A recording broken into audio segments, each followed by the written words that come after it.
Time now for another episode of Dashing Dan's Sporting Adventures podcast. You can get on all social media platforms and Spotify. And of course, every Monday we do a segment called View from the Outer, where we look at a round of AFL footy. Incredibly, we're into round 15. The season just hurls along, and we're into the back end almost. We've got, one more round to buy, thank God. And then 8 rounds where we haven't had too many of these this year, where all 18 teams are playing and 14 teams in contention to be part of the top 10. And it worries me that we might have a team this year that loses more than it wins, filling 10th position as everyone starts to play each other. And it's going to be a hard slog towards the end of the season, but an exciting one as well. Darren Parkin is my guest. We'll get to Parko in just a second. Well-known sports broadcaster, Mad Keen St Kilda fan, but we're here for the show. Italian family restaurants based in Williamstown, Yarraville, Essendon, near Windy Hill, the kiosk at Williamstown Beach, Gelato de Sporto and Bottego de Sporto, a bar in Yarraville. Gelato de Sporto, also located in Yarraville. You can dine in, take away group bookings, functions and catering. Come and join our family. The best way to enjoy the Sporto is together. Parko, welcome. Great to have you with us. And firstly, a happy birthday to your grandfather. He turned the magical 100. So what an achievement. And he received his letter from the King yet? He has, yeah. I didn't realise it was a multi-tiered process. So he gets 7 letters, actually. So he got a letter from...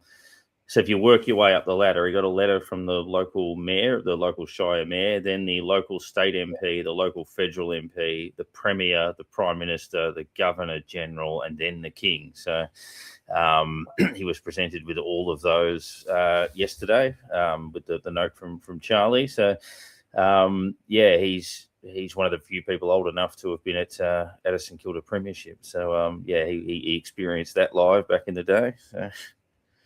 He certainly did. So what does Charlie say? Does he say much, or is it all sort of automated almost?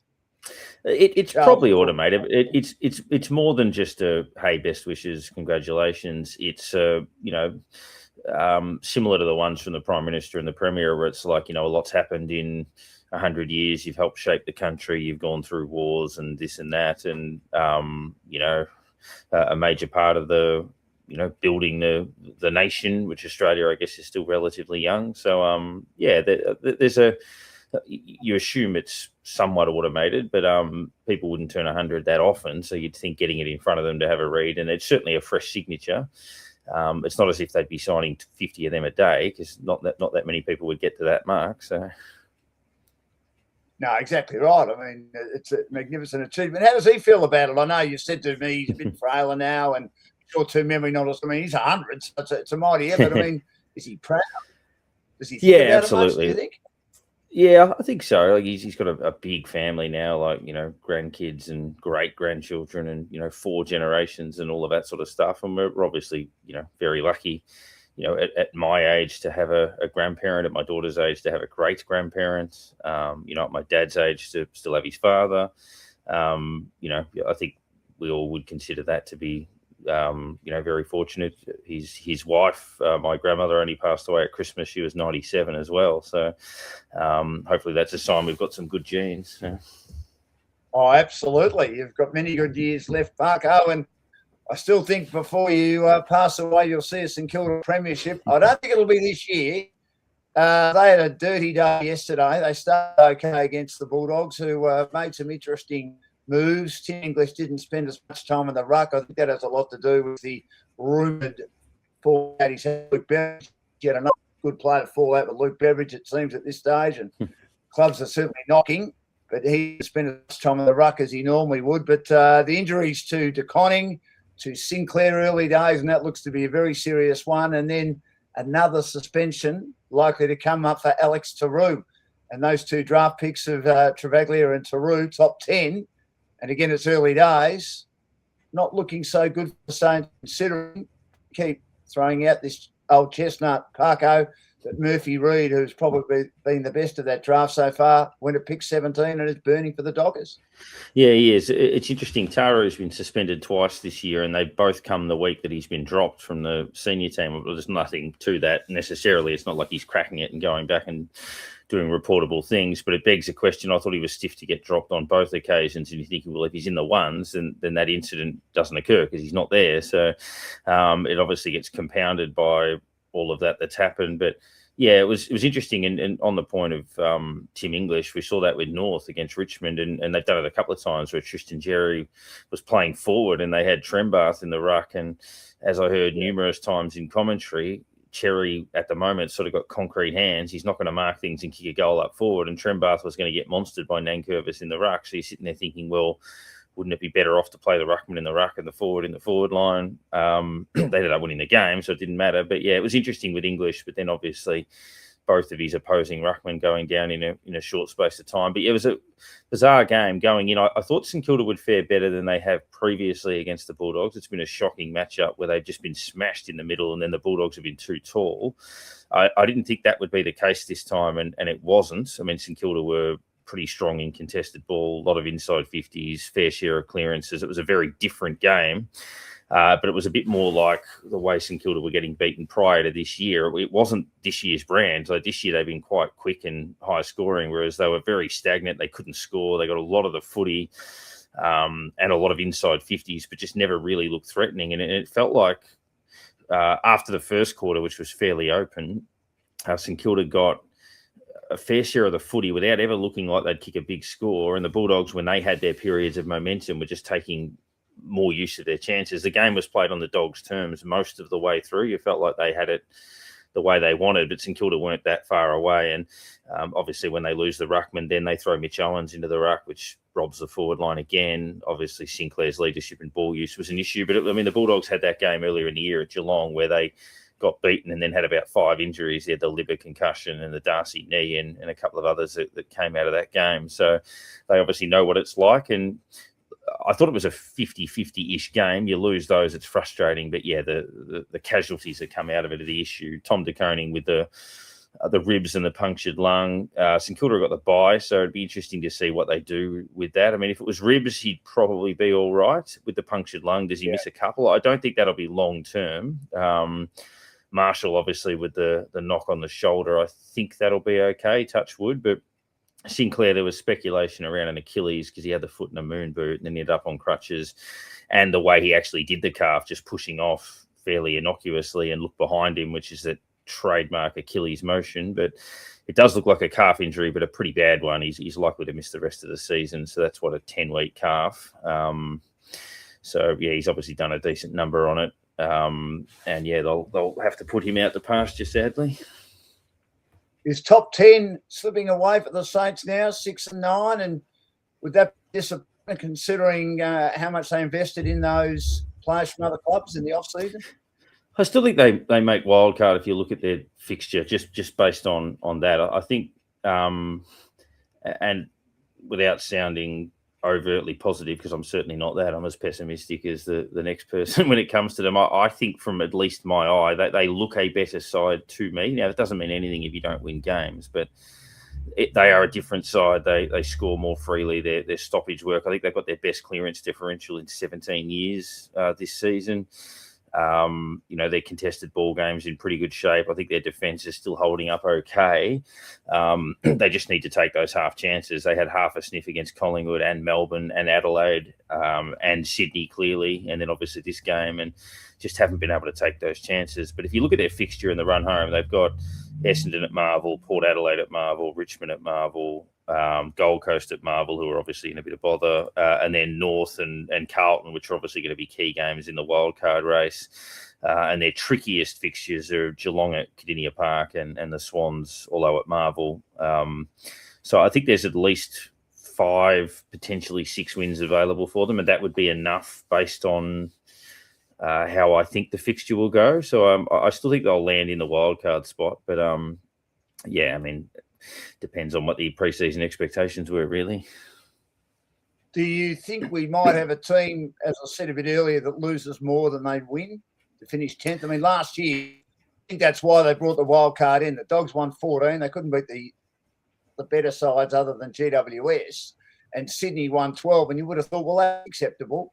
This year it mightn't be that.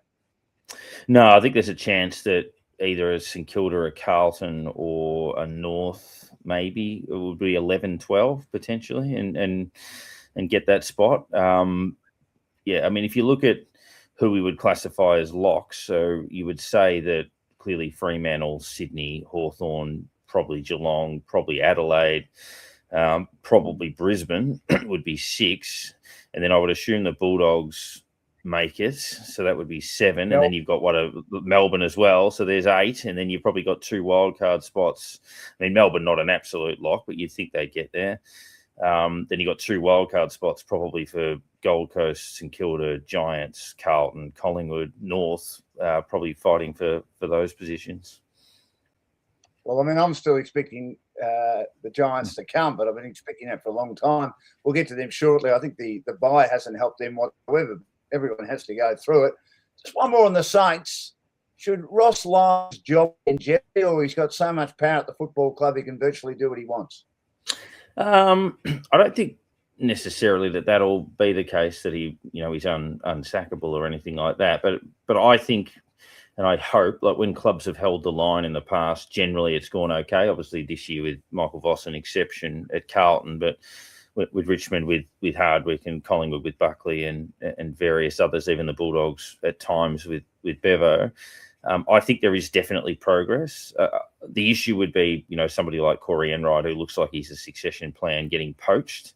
I mean, Carlton would, Josh Fraser's putting on a pretty good audition as it stands at the moment to get that role. But, if they wanted to go externally, or what do Essendon do long term, all the herd stuff. But yeah, I think if they could keep Enright on board and then, continue to develop, because I think they've been a couple of half chances away from probably having 9 wins in the bank, not 6. So yeah, I think there is some progress there.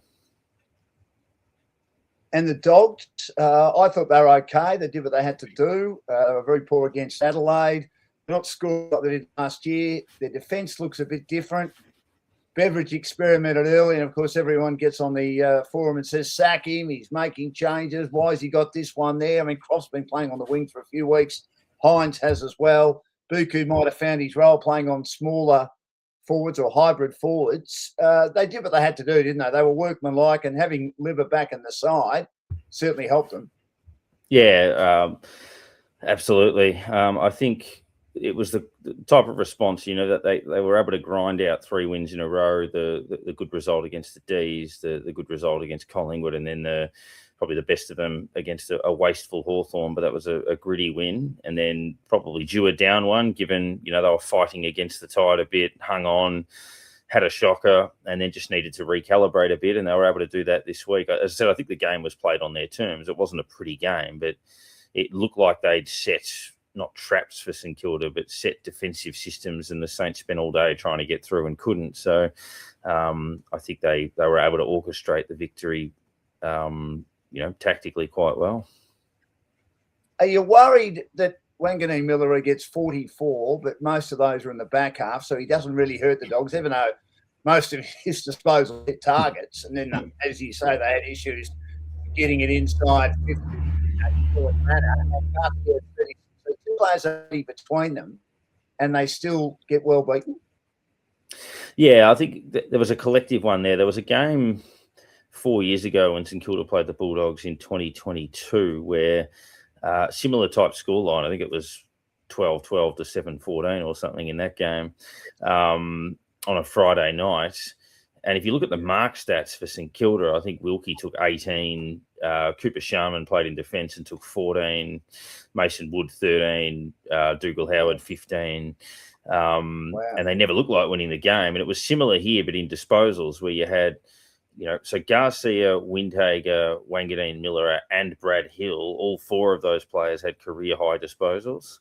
And it's not their fault. I think, they were generating a lot of run, but I think that was just synonymous with St Kilda not being able to get through and not having that connection forward. And obviously they missed those targets the Max King conundrum and those sorts of things. But look, if Nash gets 44 more often than not, he'll win you the game. But yeah, I just think on this occasion there was so much ball use for the Saints, but they just couldn't unlock. It's almost like a game of basketball where they were stuck sort of outside the key a little bit. And but yeah, I think Nash was the least of our concerns. Although Hugo Garcia probably the pick of those players, I think, in that game. 61 inside 50s to 44. Does it indicate too with the Bulldogs that they're starting to work out their defence and the way they should be playing? I mean, we still obviously worry as a football fraternity that they don't have that big key position defender. But it's all about system, isn't it, Parko? And the system seemed to hold them in good stead on the weekend.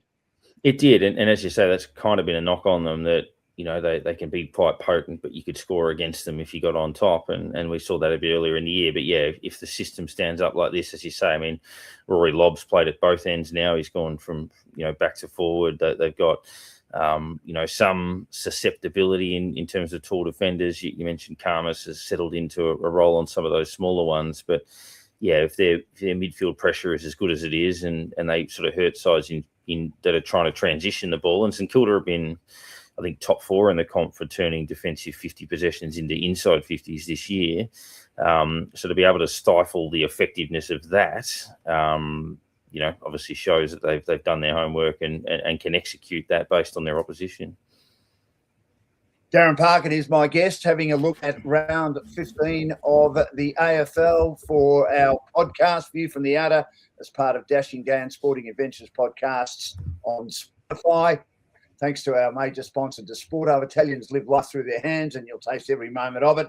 They've got a number of restaurants and also a gelato store in Yarraville and a bar in Yarraville as well. And their restaurants are in Williamstown, Yarraville, Essendon, and the kiosk down at Williamstown Beach. The best Italian food you ever likely to have. All their ingredients come from Italy, and Claude and Antoinetta and the team do an outstanding job. Richmond and North, a game to forget, but the Roos have made it 2 in a row, so a win's a win, a win. But for the Tigers, I spoke about Ryan maybe being in some trouble. I think Adamuze has to be. I know they've been unlucky. I know those 7 draft picks from 2024 haven't played much footy. In fact, have not played any footy together because Smiley hasn't played any games yet. But I don't think there's a lot of improvement there. I mean, they just could not score yesterday. Yeah, it's interesting because obviously some of the senior components have popped back in, Nankervis and Prestia, and I mean Nankervis missed a lot of footy in that's first game back. They've had a close to, if not the worst injury list in the competition over the course of the season, and I think a few weeks ago, sort of comparing them to Essendon or even West Coast to a lesser degree, they look like they had a bit of spark and attitude and competitiveness, and I still think they do. I think they're having a dip, and there's a lot of enthusiasm about them, and they've got some natural footballers on their list. So there's a bit of talent there, but yeah, I think they'd probably want to start seeing that translate into results. But yeah, I think the expectations at the start of last year and the start of this year was that they barely win a game. So I think they've they've shown some signs that they are tracking okay. They might not get to last year's mark, which I think was 5 or 6. Yes. But yeah, I think factoring in, all of those other key points around injuries and structure, with obviously Lynch hardly playing. There's some mitigating factors, and I think at least attitude-wise, they're looking like they've got some degree of spark or desire to take the opposition on. And North are scrounging wins at the moment, Parko, aren't they? I mean, they were dreadful against the Dockers, but a lot of clubs, I should say, are struggling against Fremantle, not to that extent. Just found a way against West Coast last week, and the Eagles in the end should have won. And, of course, beat Richmond. They were favourites to win that. And that's better for them because there have been games where they've been favourites this year, sides that have been similar to them in recent years, and they haven't got the job done. So they're 7-7. The percentage not great, but they've got winnable games in the next few weeks. And as you say, they're right in the mix, aren't they, to playing a final in the wildcard? Yeah, they could get to, I think I've got them 10-8 or something in the ladder. Then it gets a bit tougher for them with the draw after that with some of the matches that they play. But that they'll have some half chances where they play, say, Port Adelaide and Adelaide, which is not a half chance, but a game that's, some sides have found that difficult. Port beat Geelong over there. Obviously, they ran the Crows in the local showdown. They lost to Sydney by a kick. So that's not an easy game for North to head across. But those are the ones that will probably define where it ends up being for them. So, but yeah, look, clearly progress. I mean, they're on track for a double-figure win season, and that's part of the development. At times, they've looked really sharp. The last quarter against the Gold Coast, the comeback against Carlton, they smashed Richmond last time. They met them, kicked 130 points, and won by 70 or something. But when it's not going your way, to find a way to grind out those results, which they can do against West Coast and Richmond, but obviously they've got to work on, if it's not going their way against Fremantle, don't lose by 20 goals, or the Adelaide game where the Crows kicked 12 in a row in a quarter or something against them. And that's probably the next step of their development. Just limit the damage if you're playing those good sides, and those good sides get on top. Cooper Trimbath, I mean, there's all these diamonds in the rough that have been picked up by recruiters. We chatted before about those early draft picks, 24, and maybe clubs have missed out there, but these mid-season pickups and players like Cooper Trimbath sort of coming from nowhere, they've been this successful recruiting stories, haven't they? They have, and he popped up in the I think it was a game against Essendon earlier in the year. Having a look at some of his performances in that, where he showed plenty, and once they got him back forward in this game, he ended up kicking 4 after obviously Cherry, as we mentioned, had started the game forward. Once they corrected that, he got back into his natural environment, so to speak. And, given Larky's been okay, but obviously not, say, at the level that he was a couple of years ago, to have Trimbath come in and kick 22 goals in 14 games to complement Larky's 31 goals in 14 games. That's been a pretty good double punch. And obviously Jack Darling's doing his job without dominating, played well against West Coast the week before, but he's kicked 19 as well. So what's that, 72 between those three? He'll play pretty much every game is a useful return. And Daniel played his best game for the club on the weekend. He got the 10 coaches' votes, which is a great sign. Now, I thought it had gone past him a bit, but he has been solid. He hasn't missed a game. Parker's been pretty good as well. You mentioned Darling has always been durable throughout his career and only lost his spot at West Coast at the end when he was dropped. So those three have been, I would have thought, experienced campaigners, handy pickups, haven't they? Yeah, and look, Jack Darling's career has probably crept under the radar a little bit. 333 games and 575 goals. Premiership player as well. But yeah, Caleb Daniel, my opponent had him in a draft league fantasy competition, so I was well aware that he was racking them up. I think he had 40 disposals, 16 marks, and put 153 fantasy points up or something. So that wasn't ideal, but look, he was, and he uses the ball so well. I know he turned one over in the first quarter, which led to Richmond's opening goal, but generally you can back him in to hit targets. And Luke Parker's been terrific. He was a guy that, he was potentially a trade target out of Sydney for a couple of years. I know Essendon and a few others were looking around. And by the time he got to North, I thought, maybe that was too late. And I know he played well in that grand final right at the end of his career at Sydney when they got smashed. But yeah, I thought he was probably really close to the end. But yeah, he's looked very revitalised in the North colours. He should get to 350 games. I reckon he's got at least one more year in him. This is View from the Yard as we unpack round 15 of the AFL. We've just got one more of the bye rounds left. Thank God for that. Darren Parkin is my guest for Desporto Italian Restaurants. Saturday night was Collingwood and Port. I liked Port's jumper, the powder blue Parko. I thought it was one of the better away strips we've seen. Collingwood and Port were even for a half, and then the Pies found some good form in the second half. And I think Jordan De Goey is almost in your best form. He is absolutely flying at the moment, isn't he? He is, and yeah, Port, they've had a habit of being competitive. It's just a little bit different. They got out by maybe 3 goals in the second quarter, and Collingwood had got it back on an even keel by half time and then ran away. Then we had a 10 behind last quarter. It was 0-6 to 0-4. So it's unusual to have a totally goalless last quarter. I'm trying to remember the last time that would have happened in AFL football. But yeah, De Goey in that Collingwood side, really showing, his ability to go forward. And Middle obviously missed a shot late in the King's birthday game against Melbourne. They could have won that game potentially if he slotted that, but he just keeps popping up and creating those opportunities. And when you factor in, obviously, the serious injury to Elliott and the speculation over the future of some of the other veterans within that group, to have Jordan De Goey, he'll turn 31 just before round one next year, or about round one next year. He's obviously still got a bit of life left in him. He certainly has, and obviously Nick Dacos playing well, Jeremy Howe taking speckies. So they've got those experienced players, but Craig McRae thinks this group still has another premiership in them. What do you think? I mean, they don't seem interested in young players at all, or developing them or giving them opportunities. Yeah, I mean, look, some of those mids have got quite a bit of time left in the game. Obviously, Nick Dacos is only young. Josh isn't exactly old. They've blooded, some other players over the journey. We've seen Ed Long in the last couple of years play some regular football.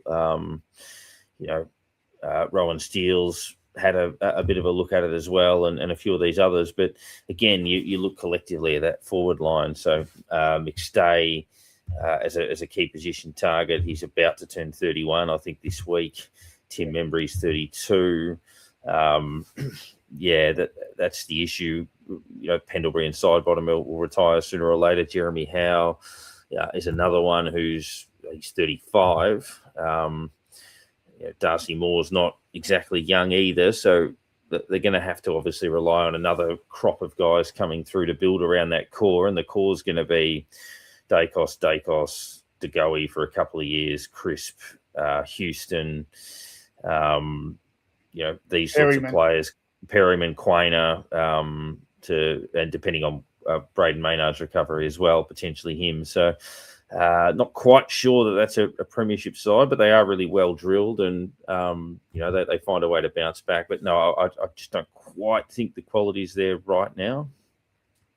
They've been pretty competitive in most games, and Port have too, but they fell away in the second half, and I think they're a team that lack depth almost more than any other club in the competition, except for Essendon with their injuries, and even Richmond. So, but they haven't had the injuries until they had them on the weekend. Radically, that was really, really bad. He was in so much pain. He had to have the green whistle come out, and I thought, well, that is a shocker. And then, of course, McKinlay suffered an injury as well, which is a good young player coming through. But Wines is at the end.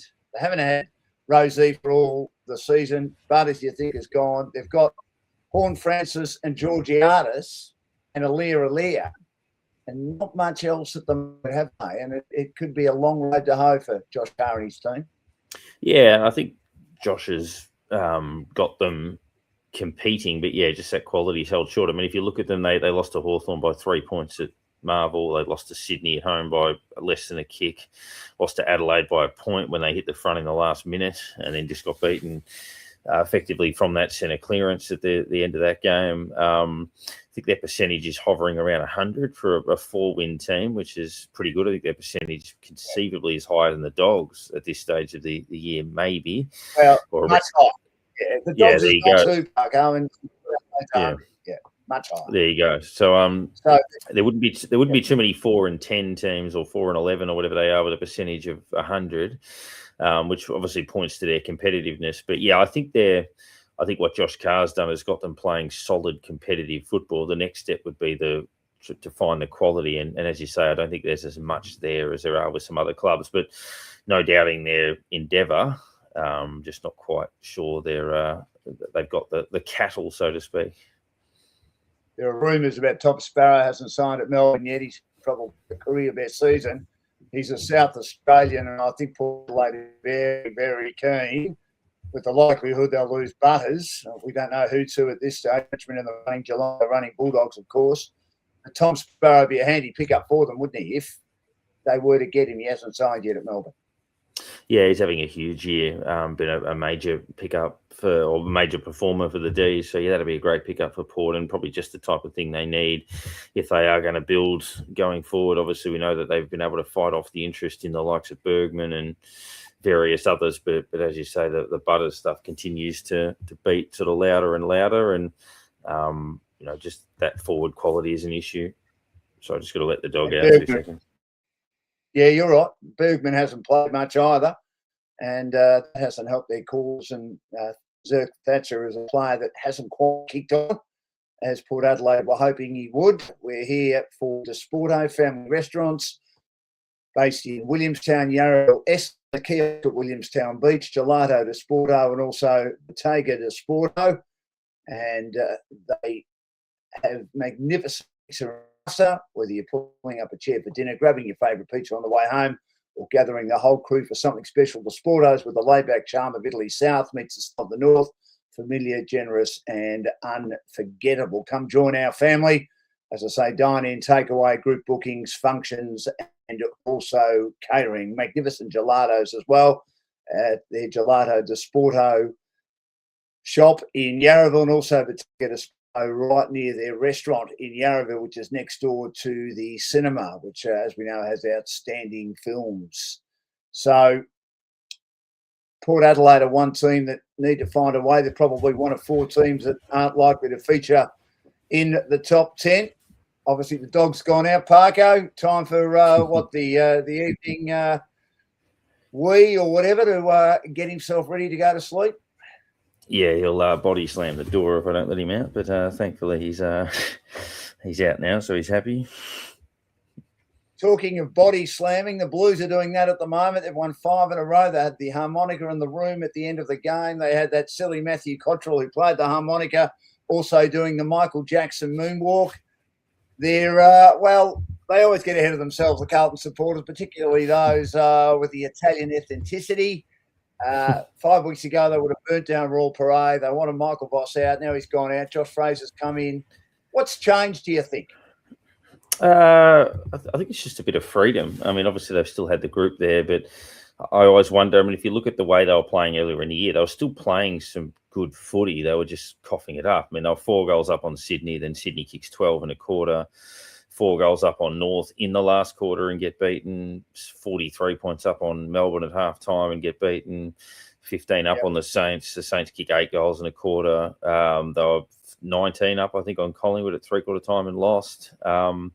So there were signs of it. I think they kicked the first 5 against the Crows at the Adelaide Oval, level with Freo at 3/4 time or thereabouts.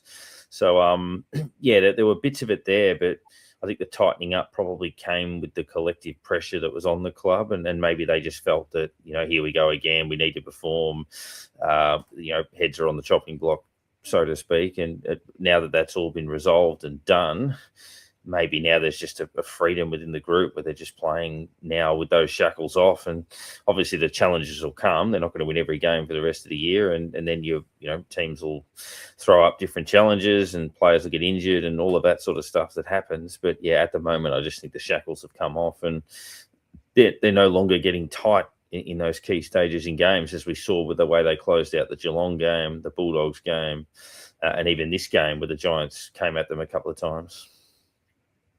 19 players. I've mentioned this a few times from the clubs on their list. I think that's way too many. Obviously, some of them can play. Ainsworth's getting better in his first year. Haywood, we know, was a good player at the Swans, is reducing some of that form. Ollie Florent from Sydney as well. Hill should never have been out of that side.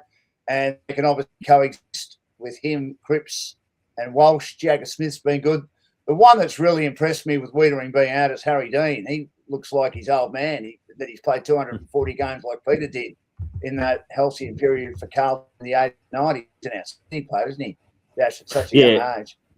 Absolutely. He's played 12 of the possible 14 this year. So, really, really shaping up nicely as a kid. And, he's got a bit of the fire in the belly and can throw the weight around a little bit too. Not that there'd be much of it, but, he's complementing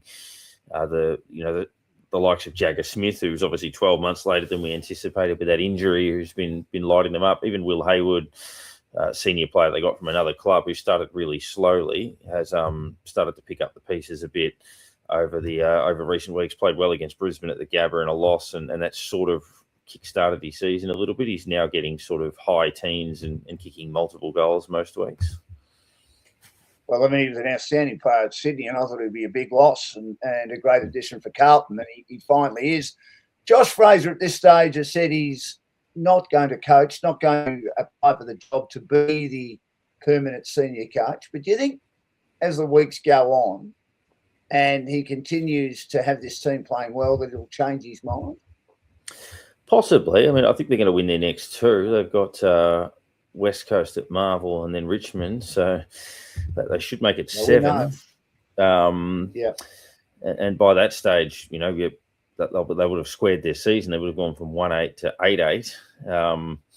And you look at, you know, Carlton had Brett Ratton as a caretaker. He was a caretaker at the Saints as well, and got both of those jobs. Paul Roos was a caretaker, who obviously ended up getting that position. There's plenty in history, Jeff Geeshan, over the course of history that have ended up landing in that particular role. But yeah, maybe him not wanting the role or knowing that he's not going to do the role is adding to that freedom that they're playing with, perhaps. You know, knowing that, you know, everyone's auditioning for spots and everyone can just play, you know, throw caution to the wind, chase the season and see what happens. And maybe he's providing that attitude with his own, not carefree, but being able to relax in the knowledge that, you know, this is a 15-week gig.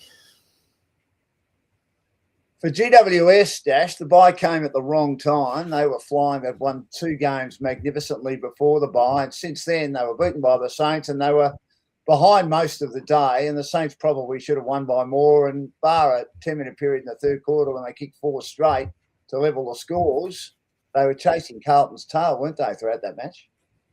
Yeah, hard side to get a read on, because even if we look at that form leading into the bye, obviously they had some indifferent form earlier in the year, but the 2 games immediately before the bye, they kicked 14 or whatever it was in a quarter against Brisbane, the best third quarter ever, which said a little bit about the fact that they've got a lot of talent and they can be dynamic, albeit inconsistent. It also summed up that Brisbane were horribly out of sorts at that stage, and then they beat Melbourne in Alice Springs, and unfortunately the D's have obviously demonstrated that they're not travelling anywhere near as well as the 8-zip MCG form that they're showing. So the Giants were good, but obviously in retrospect you obviously put various things in context and think, you know, did they get those sides at the right time? And you know, and they're always going to show those glimpses, because when the game is played on their terms and they get a chance to run and it's out on a dry, fast deck, they're pretty hard to beat. But it's just been their ability to, you know, change pace and when the game's not getting played on their tempo to hang in there. And they kind of did that against the Saints. I thought they were getting outplayed for most of the day in that, but they just hung in there. But that's not something they do all that often. And we saw that on the weekend. Carlton always looked like winning that game, even though the Giants a couple of times closed in tight. It felt like they were just hanging on all day. And yeah, there's issues there, because I think it's fair to suggest that they're certainly underachieving with what they have. Does Adam Kingsley give too many sprays, and is that off-putting towards the players? Possibly. Obviously, that's throwing back to a bygone era where that used to happen a lot. It's not generally. I think coaches, even at local level, talk about having a couple of sprays a year or a couple of cooks that they have up their sleeve for certain occasions. You can't do that all the time.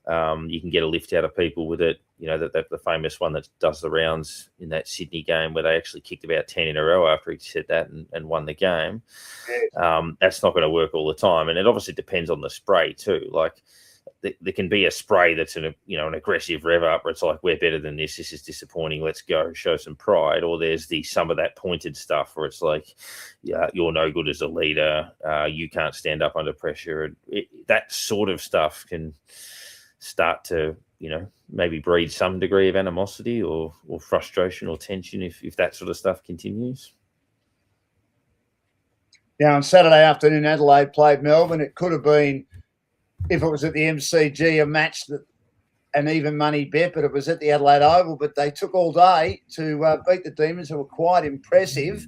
Do you think, though, the Crows are the second best performed team at the moment, Nash? They're sort of mirroring the form of last year in regard to they ended the season so well. They're starting to head into that territory a little bit, aren't they? Yeah, they are, and a lot of those guys that are important to them. Obviously, Rankin came back from injury. Josh Rochali starting to get a bit of it as well. Fogarty's missed some footy. Dawson's obviously had a tricky year, but his game against the Bulldogs was phenomenal, particularly the opening term of that. Their spread of goal kickers, we saw Thilthorpe particularly in that Dogs game, to a lesser extent in this one, really start to clunk it a little bit. McAndrew, even though he lowered his colours to Gawn, is coming along pretty well as a ruckman. So yeah, and one of their main strengths was their spread of goal kicking options, and obviously their ability to close out tight games, which they're starting to do again now. What we often thought they might have lacked the absolute quality through the middle of some of those other sides, but they're starting to, really gel now. And, I would suspect they'll definitely finish top 6 and could give potentially top 4 a shake and maybe get a crack at avenging what happened last year. But yeah, I'd say they'd be the probably just a line below Fremantle and maybe sitting with Sydney as the form sides in it at present. And their defence is unsung. Mark Keane coming back in has obviously strengthened that. Butts is another one who, when fit, is handy. Hinge is a player that didn't get an opportunity at Brisbane, but continues to perform. We know how good Michael Annie is, and Worrell's been outstanding. So it's a very good defence, which has become one of their strengths, which I thought last year was going to be a weakness. Yeah, and even some of the defensive work through the middle. Peatling started on Pickett and sort of kept him reasonably quiet. They both had 15. Adelaide would have taken that at the start of the game. Pickett obviously not troubling the scorers either in that game. So, yeah, even, some of the guys that we've only seen little bits and pieces of, Hugo Hall-Kahan, who's played a lot at the level below. He's gone 23 and 23 in the last 2 weeks, giving them, adding to that sort of running game that they're playing. So, yeah, there's a bit to like about what they're putting together, and they're definitely going back to September. And the Demons, well, they're a chance of being in September. A lot of the finals are played at the MCG where they're 8-0, but they've got to start, I reckon, winning a couple of games on the road to ensure they can get a home final. Yeah, their only win away from the MCG was against West Coast at Marvel, and they won by about 4 goals. It wasn't a super game either by any stretch. And but they played well away against Sydney at the SCG. I think they lost by 15 points or something, and they played all right in this game too.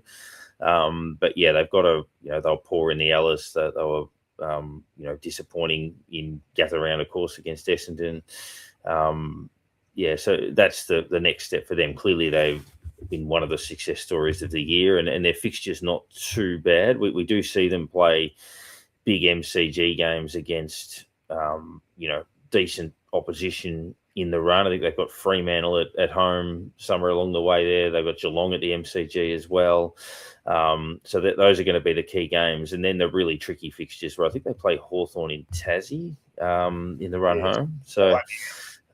Yeah, where the Hawks don't get beaten too often. And then, key games like North and a few others. But, I think there's probably, if you look at the fixture, they should win 14. It's just whether they can win, say, 16 and finish top 4. And the Bulldogs is the last home and away game for them at the MCG, which could decide which team either finishes top 6 or gets to host a wildcard game, which will be very, very important. Definitely. Yeah, I think that's shades of that late 05 game between those two sides. Yeah, which the Dogs should have won. And Wade Skipper gives away a free kick. Jeff White kicks the winning goal, and the Bulldogs are on a roll. They've won 4 in a row, playing great footy, and missed out. Melbourne beat Essendon narrowly the next week, despite a James Hird masterclass. But that was over 20 years ago, Dan, so you need to move on. This is View from the Outer. Darren Parkin is my guest, esteemed football journalist and sports journalist and broadcaster, and St Kilda supporter.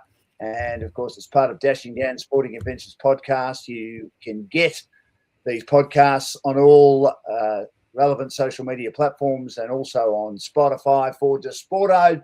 Italian family restaurants where Italy comes alive on a plate. Forward from Nonna's Kitchen made with Southern Soul. Italians live life through their hands, and you'll taste every moment of it. Friday night, Gold Coast and the Hawks. Gold Coast have lost 4 in a row, and I reckon in some trouble now. Yeah, and they play Freo in Perth, so they'll make it 5 in a row, I'd sense, this week. But, like they haven't come out of that Darwin trip particularly well at all. Obviously, they dropped that game to North when they were 4 or 5 goals up at three-quarter time. And then it's sort of unravelled from there, and, getting beaten at Carrara, has been extremely rare of recent times. And look, the first 6 or 7 minutes, they had the footy almost exclusively. They were all over Hawthorn, and almost on a dime, that game turned probably 15 minutes into the first quarter, and Hawthorn kicked 5 goals in no time. And Gold Coast rallied twice, just before half time and just before 3/4 time as well. And then Hawthorn were able to answer all of those challenges and pull away. I thought one of Hawthorn's better performances. I thought their own form had been maybe indifferent, for want of a better expression, over the last month or so. They'd mixed some good with some bad and some scrappy, where they'd missed some shots and surrendered some positions in games. But yeah, that's one of their better performances of the season in a year where they're obviously tracking very well for the top 4. They've got to try to find a way to penetrate that top 2 and probably slide their way above Sydney, which is going to be difficult. They're still 2.5 games behind them, but that would be the ideal scenario to set up some MCG finals. Do they need Ben King? He played against them on the weekend, obviously. He kicked goals, Ben King, but to me doesn't do enough. Yeah, it's disappointing on the weekend. But yeah, I mean, if you're Ben King and you were assessing Collingwood or Hawthorn, potentially you'd probably look at the Hawks at this stage. They've obviously got Lewis and Scholl. Lewis gets injured a bit. Their small forward brigade's as good as anyone that's in the comp or better. But yeah, I think he would really top them off nicely and add to that firepower that they possess in the forward line. Would be pretty difficult to contain. Like if Mitch Lewis stayed fit for a season, we know he's a very good player, and if you put him alongside them, then yeah, they would probably start next year as premiership favourites. They may have even started this year as that. But yeah, I think he would certainly have them at the top of that list. Josh Weddle, 3 weeks. Was that about right? The Hawks are not going to appeal it. At the end of the day, it's the result, I think, in regard to the injury. In Rio, he suffered a broken jaw. It'll be a big loss for them because he gives them so much run off half back. And there's another player to add to the lack of depth, losing him, that Gold Coast has. But 3 weeks was about right, wasn't it? Probably. I mean, it's not like, say, when you compare him getting 3 for this and Paul Curtis getting 3, it obviously exposes how poor the Curtis decision probably was the week before. But yeah, I think so. And we always talk about whether they should factor in the outcome. I think you kind of have to. You would in any other setting, court of law or whatever else it may be. And if the action leads to a consequence and the consequence is particularly bad, then the penalty is going to be worse. So yeah, that's where it sits, and they probably felt there was little chance on appeal. Do you think, even though I didn't have anything against it, but the game has become so sterile in many aspects that you've got to be behaving almost impeccably the entire time as a player? Do you think Josh Simpkin should have got a week, what he said on social media, which I agree with? I mean, I didn't think Paul Curtis deserved 3 weeks, but as a player, you probably can't do that, even though they should be allowed to have an opinion, if you know what I mean. Yeah, I think things are up for debate. I don't like the idea of silencing it. It's not personally insulting to anybody. I mean, it's an emotional game. I mean, Curtis is a player who's acted in the moment. He's got suspended. His teammates, feel he's been hard done by, which is a consensus shared by a lot of people, and they're voicing that frustration. I think you've got to allow the emotion in an emotional sport. Simpkins a leader in the group. I don't like the idea. I mean, you don't want just free reign of people saying, you don't want players going on and saying, "Oh, umpiring was shit house on the weekend," or whatever it may be. But I think there's got to be room for emotion, debate, and conversation, and you don't want to completely sterilise all players. So, yeah, I thought it was pretty harsh the way that Simpkin was reprimanded and such after that. And do you think with Gold Coast, Dash, the superstars have to perform well or it's bust? I mean, I still, and I've said it all year, they took a risk by losing Fiorini. I know he hasn't been able to get fit at Essendon, but they rated his leadership very highly on the Gold Coast. Butterick's been a solid performer for the Dogs when fit. Ainsworth's getting better at Carlton. Landers going all right with your job, St Kilda, before getting injured.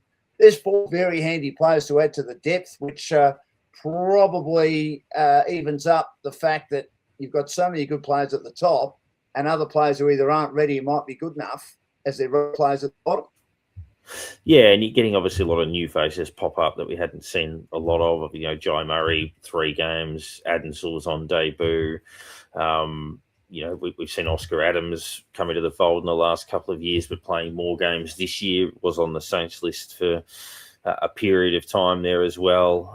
Then you got obviously the enormous progress being shown by the Eulans and complementing that. But I think they're overall a mystery. I mean, I think the quality on their list is undeniable. The recruits, obviously Ugelhagen, that was always going to be a bit more speculative, but certainly Petrarca, coming in and what he was going to do to that midfield group that already had Rowell, who's now back fit, Anderson, who had 43 on the weekend, Miller is a good player, and they're just not getting it done. I mean, they'll play well for patches in games, and then they get sort of worked over. So I don't know. I mean, I know there was some speculation around Damien Hardwick maybe having tense relationships with some, and obviously he voiced frustration at some umpiring, and the AFL have thus voiced frustration at the Gold Coast at his behaviour. And you do wonder whether that ever points to fractures anywhere. I'm just trying to speculate as to why they've gone off the boil, because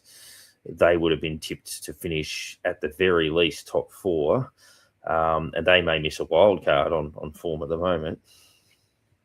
And that would be seen as a real failure, wouldn't it? It would have meant they've gone backwards again, and it puts the spotlight on sporting teams struggling on the Gold Coast. Do you think the lifestyle's too comfortable up there for elite sports people to succeed at the level they should be succeeding at? I think a lot of the issues around Gold Coast sport had been, obviously there was a lot of the financial issues that stemmed perhaps from it being a transient city where, a lot of born and bred Gold Coasters, you don't find as many of those. It's a lot of people that have either retired up there or passing through or working, rather than necessarily dyed in the wool, supporters that you might get in the bigger, like a Brisbane or a Sydney, having it on the Gold Coast. I mean, we've seen the Titans at the moment in the NRL, various other franchises there, Gold Coast United in the soccer, Gold Coast Blaze in basketball.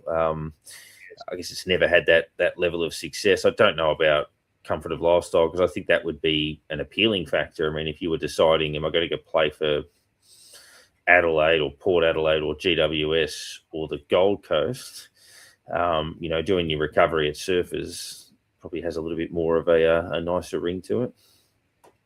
But do you think too, because it is a nice lifestyle, that they think, well, we're on big money, we're going well, that it intentionally causes them to maybe not be at the best that they should be at because of where they are? It could. And maybe the lack of scrutiny that you might even get from your own supporter base that might be a bit more sterile. I mean, if Richmond or Collingwood or even the Saints drop 4 or 5 in a row, then you have fans calling talkback radio or going down trying to pull the grandstand down or whatever it may be. They're just not going to get that, really. I mean, I think that carefree attitude certainly going to extend into what is a young supporter base, and maybe they can walk down the street with relative anonymity as well. If Patrick Cripps sits down for a coffee on Lygon Street, someone might walk past and say, "Can't believe you lost to such and such." They're not going to cop that up there. So, can they rally, do you think? I mean, as we said, there's enough talent. Yeah, they can, but I think they've got to unlock what's actually gone wrong, because I think that's a mystery. I think that's the biggest mystery in the AFL. I mean, I think the Giants are probably a bit too easy to beat in the sense that things, when they go their way, they're very good. When they don't, they're not. So I think you can explain that one. But the Suns, I think that's a bit more of a mystery. The last game to look at on View from the Outer podcast was the big one on Thursday night. Fremantle won by 9 points. I think the margin should have been a lot bigger. They kicked 3-11 until the halfway mark of the second quarter, and then they found their range. Gee, they're going well, aren't they? And it also helps that they only had one player unavailable to play either for Fremantle or for their WAFL team. So health is very important, and you need to have luck, don't you, when it comes to injuries, I reckon? Yeah, and they started the year with a sort of tandem ruck combo of Jackson and Darcy, and then Darcy got concussed in the first half of gather round against Collingwood, and then Jackson rucked the rest of that game and dominated. And he's been almost the best ruckman in the comp since then. He was always obviously already pretty good, but he's been absolutely tearing it up. I know Mason Cox has been giving him a chop out in that sense, but obviously that has been a chop out. It hasn't been a sort of a tandem act. And their triple threat up forward with Tracy Amos and Voss, with the smalls they've got there, their midfield depth, they sort of lack for nothing. Their defence is solid as a rock. They finish games really well. That's an ingredient where they can come from behind. They're very powerful last quarter team. I know they played in the grand final in 2013, finished on top of the ladder in 15, prelim in 06. But yeah, this is looking like their best chance to win their first premiership. And yeah, first half it was 3-11 to 9-2. So they were 5 goals down when they should have been 4 goals up. And then obviously they ended up turning that around and controlling the victory. I mean, credit to Geelong for taking their chances. But yeah, the Dockers are going to take some beating. Geelong had a 21 season in 2008. St Kilda had a 22 season, 20 wins, 2 losses in 2009. And the Saints, 2 defeats were less than a goal. And Riewoldt had a shot after the siren in the Essendon game to even win that. Do you think, and the Saints had to cut those losses late in the season, so it probably had them recollaborate. Geelong's had theirs very early in the season when Collingwood belted them and probably were battling a bit for form going into 2008 grand final. I'm a big believer you need to drop a game. Does Freo need to drop a game just to get them focused again in their quest to win their first flag, or is that nonsense? And I think there have only been 5 20-win seasons. So Carlton, 95 were the first one. They dropped 2 games in a row by 10 goals and then obviously picked up the pace.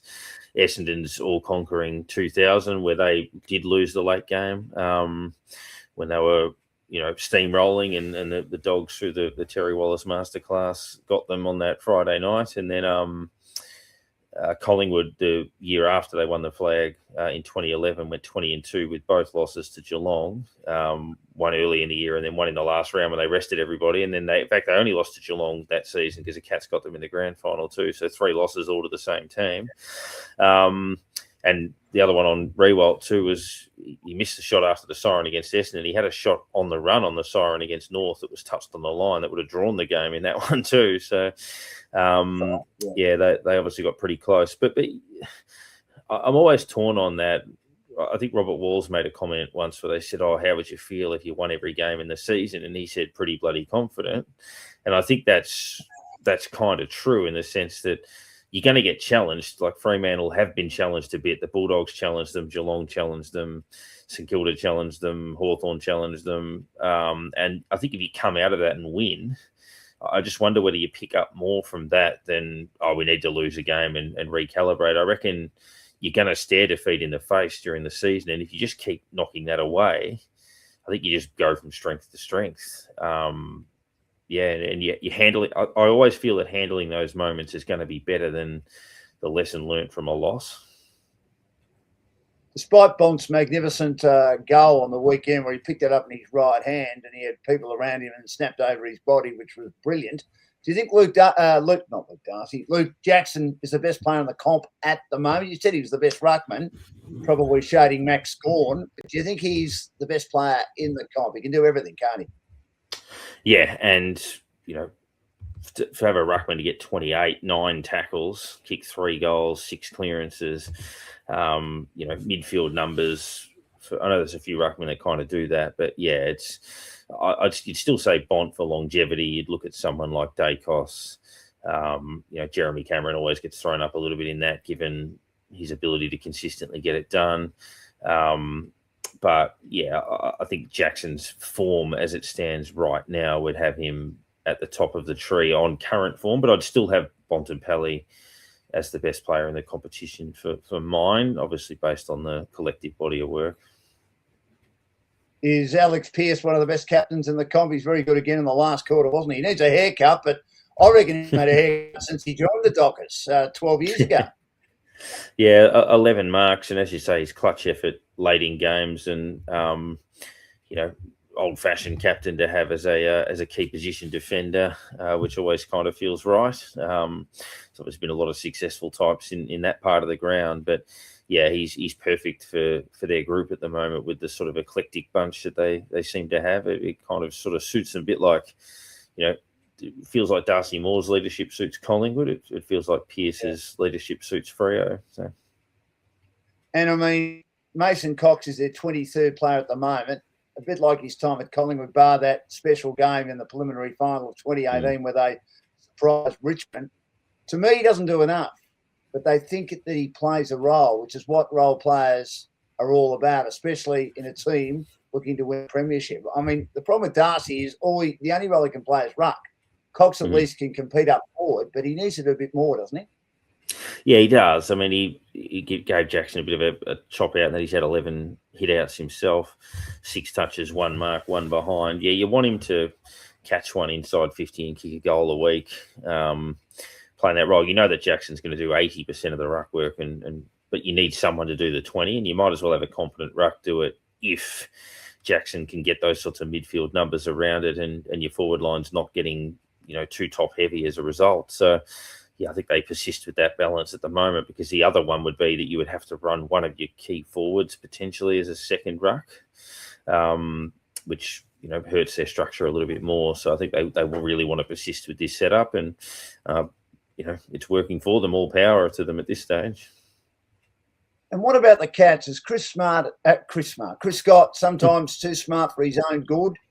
And do you think Geelong need to be better in regard to their transparency or lack of transparency, really, for injuries? As Chris Scott said, almost arrogantly, that I don't need to know about injuries, and I don't think that the public, or particularly the media, need to know about injuries. I mean, I would have thought that it's an important part of reporting that you need to know about injuries, and he says it affect their mental health. I mean, I'm not sure about that.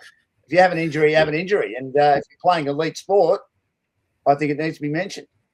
And supporters want to know too. I mean, I know as a Saints fan, it's been frustrating at times with a lack of transparency around, say, a Max King or whatever it may be, or layoffs and those sorts of things. So yeah, I mean, I think that's on the AFL. They've got to force Geelong's hand. I think for a while they were taking the mickey a little bit with classifying injuries as short-term, middle-term, long-term without any weak references to it at all. Tom Stewart, when was he concussed? When did he enter protocols? When does he come out of protocols? Are there any complications? Brian Myers, all the stuff around did he do an ACL? What's the plan and all of that type of thing. So yeah, I think the AFL need to be very clear on, you don't have to give everything away. And I get the notion that, some things want to be kept private depending on what the injury is. But yeah, I think there's got to be some sort of a base rule. If a guy's done a hammy and he's out for 4 weeks, say he's done a hammy and he's out for 4 weeks, let's not play funny buggers. Let's just call it what it is. And I think on their injury list, they had 2BC or TBC or gone for the season, or indefinite, not so much gone for the season, but indefinite. I mean, what does indefinite mean? Does that mean 6 weeks? Does that mean 8 weeks? Does that mean 10 weeks? Does that mean the season? Just be honest. That's all we want. Just on the Cats and on the field, I mean, Tom's a big loss. Bailey Smith, a massive loss.